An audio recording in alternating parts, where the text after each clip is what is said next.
Hola, ¿qué tal? Espero se encuentren todos muy bien en casa, resguardados, con lo mejor que se pueda en cuanto a salud, tanto física como emocional en estos tiempos que nos están tocando vivir.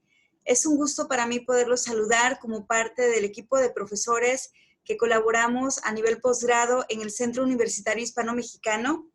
Me da mucho gusto saber que a pesar de todas las dificultades que podemos estar pasando, el interés por seguirse formando y seguir aprendiendo permanezca debido a que, pues bueno, precisamente con todos estos retos que nos está tocando vivir, se resulta más necesario el comprender a fondo todo el contexto educativo y bueno, obviamente uno de esos elementos primordiales que en este momento nos hemos cuestionado tanto quienes somos educadores tiene que ver precisamente con la cuestión de los planes y programas de estudio, qué tanto han respondido actualmente a las necesidades que estamos viviendo.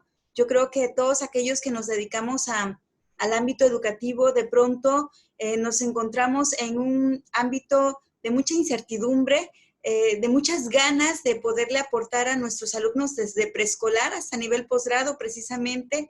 Y bueno, sin duda alguna, el que podamos nosotros conocer a fondo lo que son los elementos que integran las propuestas curriculares, las propuestas formativas de los distintos niveles de educación que existen en nuestro país e incluso, bueno, también en otros contextos, nos permiten tener una visión más amplia de lo que nosotros estemos haciendo y sobre todo lo que podemos hacer por nuestros estudiantes en estos tiempos. Y pues bueno, si tú eres una persona que ya le ha tocado participar en procesos formativos, educativos, a cualquier nivel, seguramente te has enfrentado a la situación de, pues, de cuestionarte, ¿no? Y de tomar decisiones respecto a lo que se debe de enseñar y además considerando las características del contexto en el que te desenvuelves, más allá de este tema de la pandemia.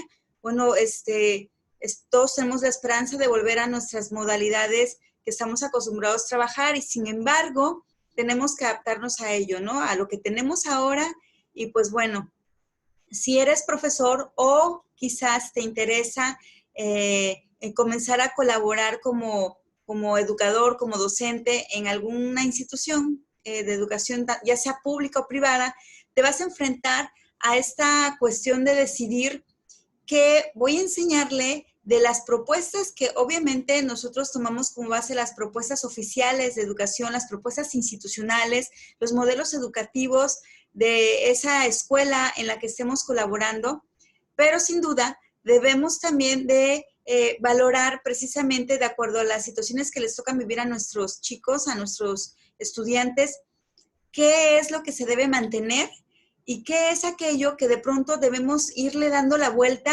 irlo reconfigurando, diría yo, irlo reconstruyendo precisamente respecto a los aprendizajes que se deben alcanzar, estos expresados ya sea como competencias, como aprendizajes esperados, como propósitos formativos, como objetivos, en cualquiera de estas enfoques, en realidad, en cualquiera de estos enfoques, hay pues algo en común que tiene que ver con el poder orientar de una manera clara y pertinente la formación que nosotros estemos brindando a esas personas que, bueno, que confían precisamente en las decisiones que podamos tomar.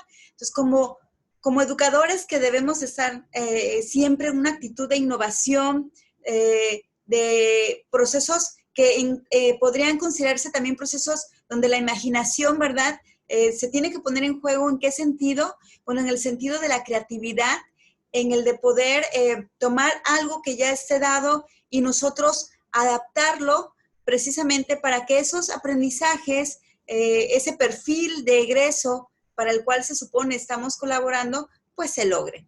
Sin embargo, somos a veces muy, diría, un poco aventurados, a veces atrevidos, en emitir juicios respecto a lo que creemos que está bien, que está mal, siendo educadores o bueno, a veces también no teniendo todavía esa experiencia, ¿no? Y bueno, o sea, la realidad es que no podemos limitar la necesidad de expresar nuestras ideas y nuestros puntos de vista. Sin embargo, si tú eres una persona que trabaja en el ámbito educativo o que tiene la intención de hacerlo, no puedes acostumbrarte a emitir juicios de valor respecto, por ejemplo, a los modelos educativos, a las estrategias didácticas utilizadas por los profesores, incluso pues a la manera en que están estructurados los planes de estudio que se encuentran vigentes, si no tienes precisamente pues el fundamento, ¿verdad? Los argumentos sólidos para poder precisamente defender esos puntos de vista que tú tengas acerca del tema.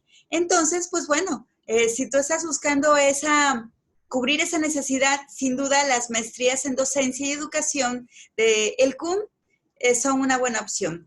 ¿Por qué lo digo? Porque dentro del contexto de estas maestrías existen los espacios curriculares precisamente en los cuales quienes se encuentran participando como estudiantes y los que somos sus profesores en un determinado momento de esa trayectoria académica, pues precisamente compartimos, intercambiamos experiencias al respecto, específicamente lo que tiene que ver con el diseño y la evaluación curricular, es decir, el diseño y evaluación para la mejora, por supuesto, de los planes y programas de estudio vigentes en el contexto en el que nos desenvolvamos. Y bueno, también a lo mejor te estás cuestionando en ese momento, pues, ¿qué tan necesario es que tú sepas acerca del currículo, ¿no? ¿Qué tan necesario es que tú sepas realizar el diseño de planes y programas de estudio o más aún, ¿no? Que los tengas que evaluar. Bueno, pues déjame decirte que esta es una tarea que en el ámbito educativo es de total relevancia. Te dediques a lo que te dediques. O sea, no importa si no te van a contratar como un diseñador, si tú eres a lo mejor docente, definitivamente es un compromiso que si tú vas a impartir, por ejemplo, alguna materia, alguna asignatura, no importa si se llama de preescolar, de primaria, secundaria, bachillerato o nivel superior, tú tienes la responsabilidad de conocer no solamente lo que vas a trabajar en esa materia, tienes la responsabilidad social, la responsabilidad profesional de conocer precisamente cuáles serían los antecedentes y bueno, cuáles serían precisamente aquellas asignaturas que también serían como la secuencia de lo que tú estás trabajando. Porque puede ser que tú seas un experto en el contenido de esa materia, sin embargo, si tú solamente te centras en trabajar sin mirar, digamos, que esa perspectiva respecto a lo que a lo que tus estudiantes previamente debieron de haber aprendido, pues digamos que estarías haciendo un gran esfuerzo, pero de una forma descontextualizada. Y esto impactaría notablemente en el significado que los alumnos puedan dar a estos aprendizajes. Porque, bueno, ¿qué ocurre? Pues precisamente lo que muchos de nosotros quizás en nuestra formación previa nos pasó alguna vez como estudiantes, ¿no? De pronto vemos y recibimos todos esos conocimientos, todos esos temas, ¿no? Y si el profesor no lo supo vincular con los programas de estudio previos que ellos trabajaron, entonces, ¿qué ocurre? Que no existe una vinculación, no existe una integración de saberes. Y al no haber una integración de saberes, por lo tanto, digamos que las dificultades para lograr comprender a fondo esos temas e incluso para realizar conexiones, para realizar precisamente las construcciones nuevas del aprendizaje, pues se dificultan, ¿no? Quizás no resulten imposibles, pero bueno, sin duda podrías tener mejores resultados si tú conoces, si tú te has dado la tarea de estudiar las etapas previas de esas propuestas curriculares que tus estudiantes pues han ido viviendo y lo que tendría que venir después. Es decir, que tanto el trabajo que tú estás haciendo en el aula, que por cierto en el ámbito curricular tiene un nombre y ahorita lo vamos a ver, que tanto la manera en que tú bajas esos planes de estudio a tu salón de clases realmente están considerando precisamente algunos criterios que en el ámbito de la evaluación curricular, por ejemplo, tienen que ver con la secuencia, con la continuidad, con la profundidad precisamente de esos saberes del currículum. Y pues bueno, yo te decía que precisamente en las maestrías de educación y docencia son temas que están totalmente presentes y hemos tratado, ¿verdad?, de irlos actualizando atendiendo también las necesidades de quienes están participando como estudiantes de nuestras maestrías. Y pues bueno, precisamente para poderte compartir un poquitito así nada más de lo que nosotros trabajamos, te voy a compartir un momentito pantalla, si me lo permites, y me regalas unos minutos de tu atención. Pues bueno, la intención es un poco, digamos que ejemplificar esos temas, específicamente los que tienen que ver con la etapa de evaluación del currículum, que es, bueno, precisamente la última de las etapas que varios teóricos de la educación, no solamente de nuestro país, sino también de otros contextos, bueno, coinciden que la evaluación del currículum es una tarea que no solamente debe realizarse de manera así aislada, ¿no? Por gente que se dedique precisamente nada más a esto, sino que los profesores debemos tener muy claro qué es lo que debemos trabajar en el aula, de qué manera debemos bajar a nuestra realidad, a la realidad de nuestros estudiantes, esas propuestas del currículum, para que en su momento nosotros podamos ser realmente constructores y podamos proponer mejoras reales a lo que nosotros estamos realizando en nuestro sistema de educación.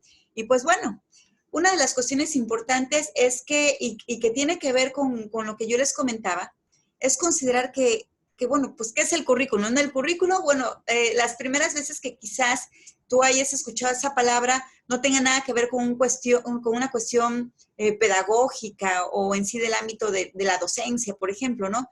Quizás tú al escuchar el término currículum, pues lo primero que haya venido a tu mente, al menos la primera vez que lo oíste, si no es ahorita conmigo, tiene que ver con lo que nosotros generalmente construimos como una historia de vida, ¿no? El currículum vitae que conocemos como ese registro de nuestra trayectoria escolar, de nuestra trayectoria académica y laboral, que pues marca precisamente la ruta que hemos seguido respecto a la experiencia que en cierto momento de tu vida pues, posees, ¿no? Acerca de una función. Sin embargo, bueno, en el ámbito educativo no es precisamente esa definición la que a nosotros nos interesa, aunque finalmente es una expresión de esto que nosotros vamos a comentar. Y es que el currículum, de acuerdo a autores como lo es Estela Ruiz, el currículum tiene que ver con tres grandes dimensiones o formas de verse que realmente deben estar siempre integradas, ¿no? Digamos que se dividen solamente como para fines de estudio, pero hasta ahí. En realidad siempre deben de estar ligadas porque si no, si nosotros solamente vemos el currículum como una de esas tres que te voy a mencionar, estaremos teniendo una visión fragmentada de esta realidad en la que los profesores, los diseñadores, los evaluadores, directivos, gestores de la educación, pues compartimos, ¿no? Entonces, Estela Ruiz nos dice que el currículum debe verse como producto, como proceso y como una práctica social y educativa.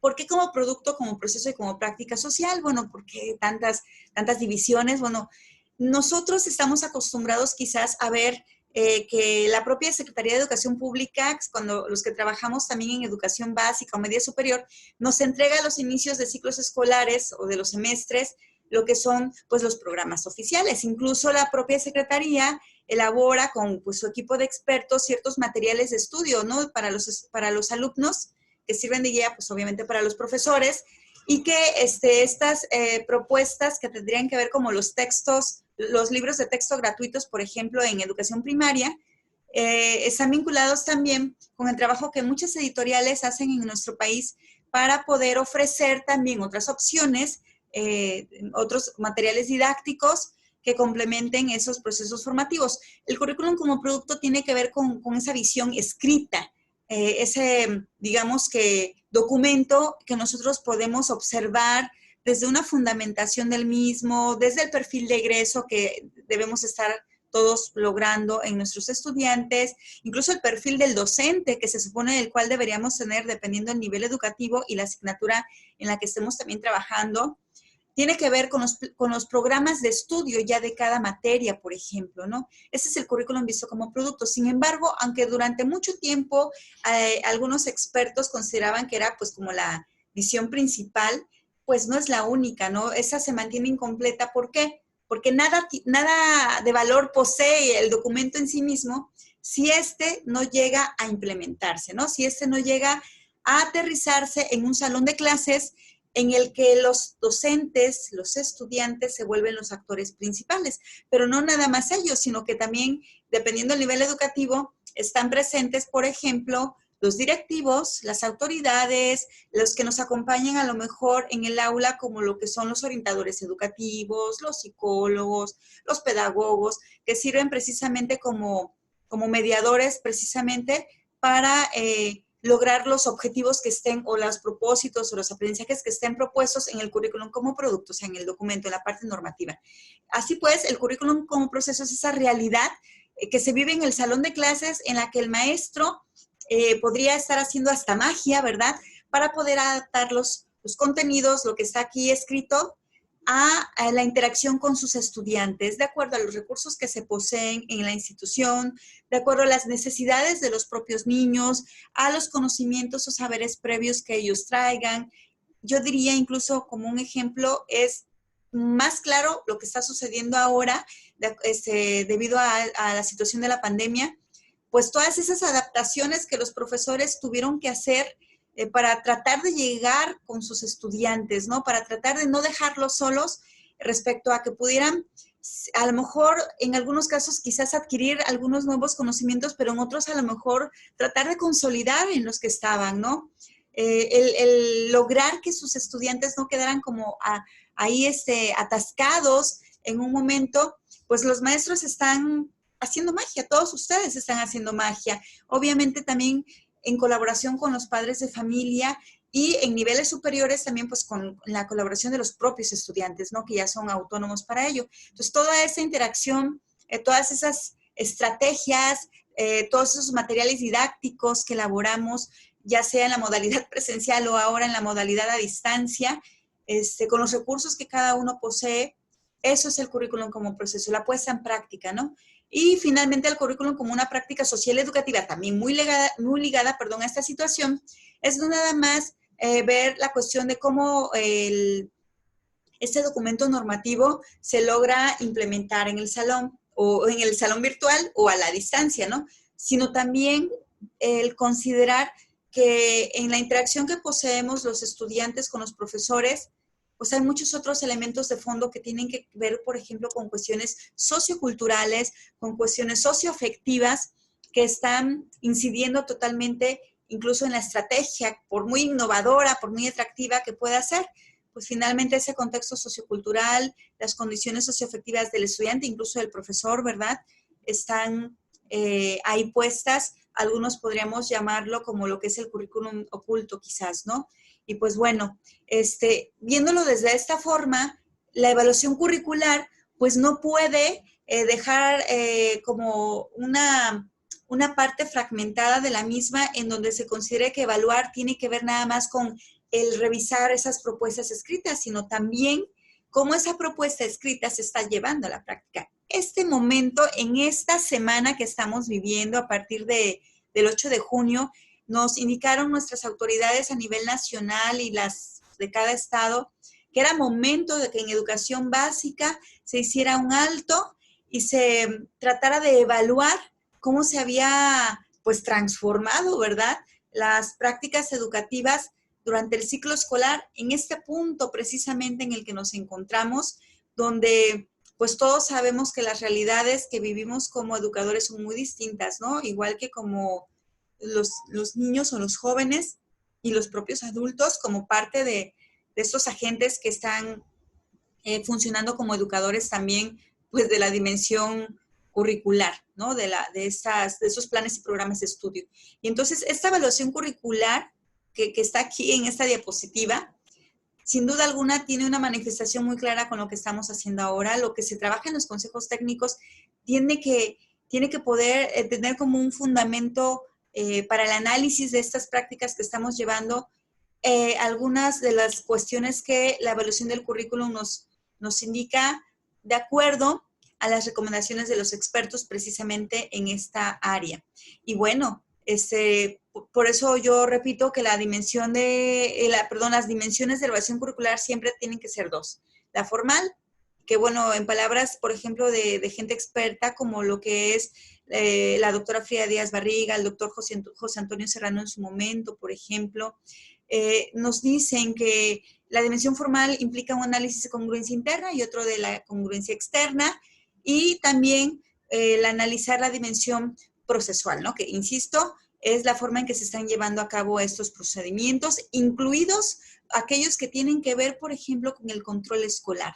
O sea, todas las funciones que se ejercen dentro de una institución educativa, llámese pública, privada, de educación básico, medio superior o superior, absolutamente todas las tareas que llevamos a cabo, investigadores, tutores, docentes, administrativos, tienen que ver con el currículum y se entrelazan para poder realizar una evaluación curricular. Finalmente no, discúlpeme. Uno de los aspectos que me interesa poder compartir también como una probadita de lo que trabajamos en estas maestrías, tiene que ver con que la evaluación de una propuesta curricular, bueno, lógicamente, tiene diferentes finalidades. Pues la primera de ellas, quizás, el primer acercamiento es cuando buscamos que un programa de reciente o de nueva creación sea aprobado para implementarse, ¿no? Ese es como el primer momento en que un programa educativo se somete a un proceso de evaluación, tanto de las instituciones a las que pertenece como de los organismos externos, incluso obviamente de la propia Secretaría de Educación Pública, por ejemplo, para obtener los REBOEs. Otro aspecto tiene que ver con la acreditación de ese programa educativo, ya para obtener, digamos que cierto reconocimiento adicional. Y el tercer, digamos que fin que se persigue es la actualización, la reestructuración de esas propuestas curriculares. Aquí entraría un poco lo que estamos trabajando, insisto, quienes también colaboramos en educación básica, media y superior, y también al nivel superior, aunque la SEP no lo esté, digamos que indicando, y bueno, cada universidad pública, privada también está llevando a cabo sus propios procesos de revisión curricular. Precisamente la intención es el poder actualizar, reestructurar, incluso yo diría, pues adaptar, ¿verdad?, a las situaciones que estamos viviendo y que, bueno, la verdad no tenían precedente, al menos en mucho tiempo, ¿no? No nos había tocado a quienes estamos colaborando una situación de esta magnitud. Pero pues bueno, respecto al fin segundo, que tiene que ver con la acreditación del programa educativo ante esos organismos externos, sobre todo, fíjense, a nivel superior.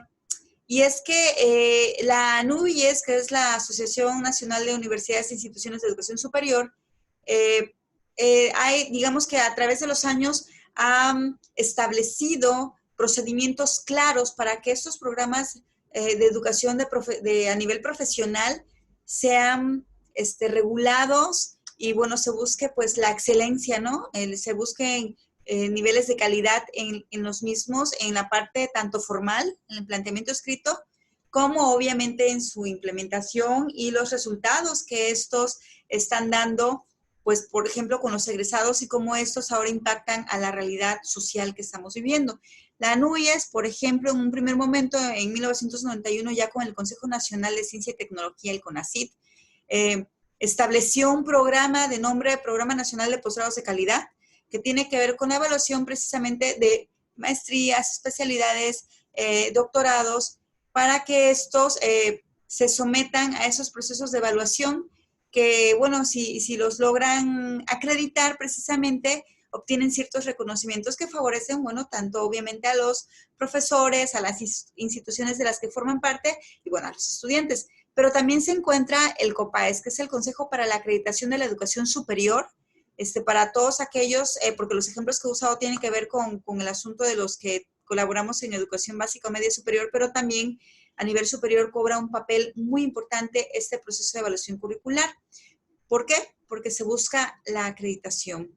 Este concepto tiene un impacto muy fuerte para también quienes estamos trabajando en nivel licenciatura o posgrados, porque precisamente ya sea CONACYT o COPAES en nuestro país, digamos que dirigen, avalados por lo que es la NUIES y obviamente por la Secretaría de Educación Pública, estos procesos de evaluación en los que se obtienen estos reconocimientos llamados acreditaciones, ¿no? Y resultan muy, pero muy importantes para poder también obtener ciertos financiamientos, cierto acceso también a otro tipo de programas a nivel no solo nacional, sino internacional.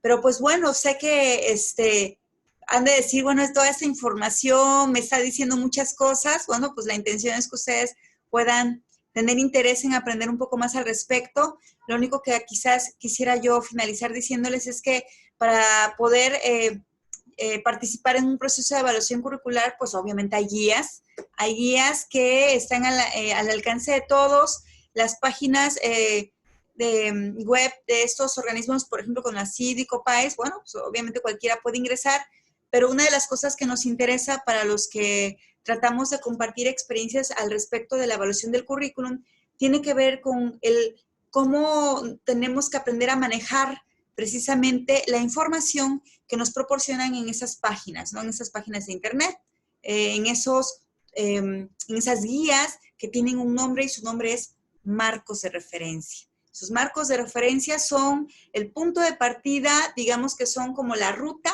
que si nosotros la conocemos y la sabemos seguir de acuerdo a los elementos que integren precisamente ese marco de referencia, esa guía para la evaluación, no vamos a tener, digamos, pierde en el proceso, obviamente cuando también haya un trabajo de fondo de la institución de la que nosotros formemos parte.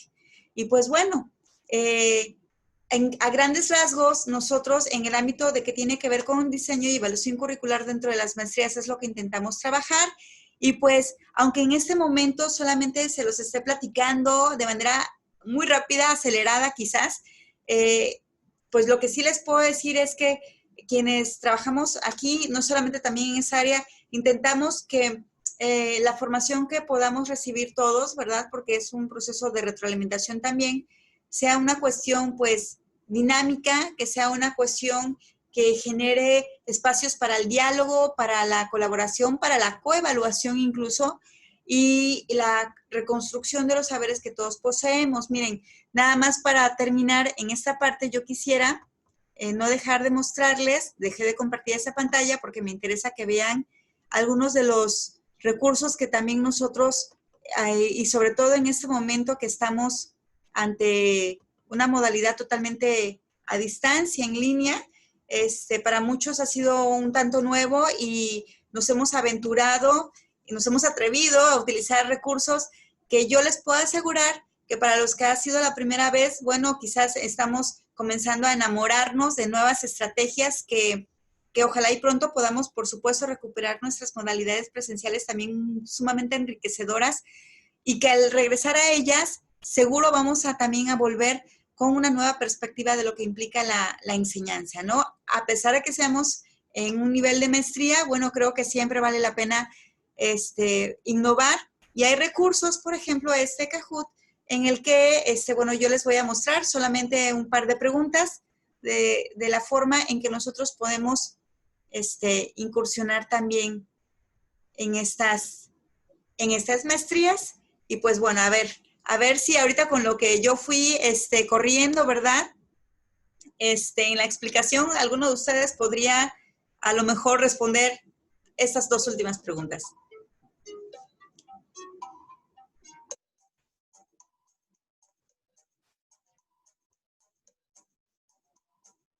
Vean muy bien las opciones, ¿eh? Los voy a dejar correr. Vamos contra el tiempo. Estamos poniendo a prueba lo que logramos escuchar y captar. A ver, ahí está la respuesta. ¿La atinaron? Veamos otro ejemplo. Bueno, esa herramienta digital en automático marca el puntaje que tanto tú como otros estudiantes que hayan jugado, pues van obteniendo. Bueno, yo no marqué ninguna respuesta para que ustedes fueran quienes trataran de atinarle. Veamos otro ejemplo.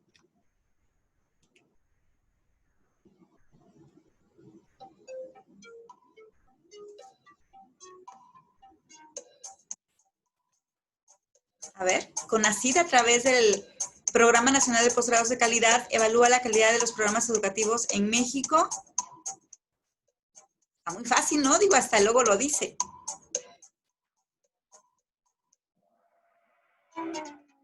Por supuesto, es cierto. Lo dicen hasta las siglas.